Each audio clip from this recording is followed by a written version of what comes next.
సమస్త జగములు రక్షించే సకల జ్ఞానమూర్తి ఎవరింట తాను కొలువుండునో కలుగును వారికి కీర్తి సకల సంపదల మూలము సుమనోహరి లక్ష్మి శ్రీ చక్రవాసిని మాత శ్రీ విష్ణు ధర్మ పత్ని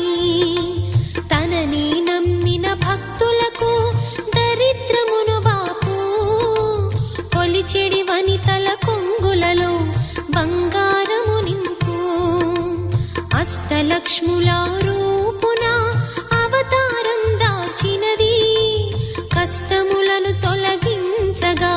భూమిలో వెలసినది లక్ష్మీదేవి కథా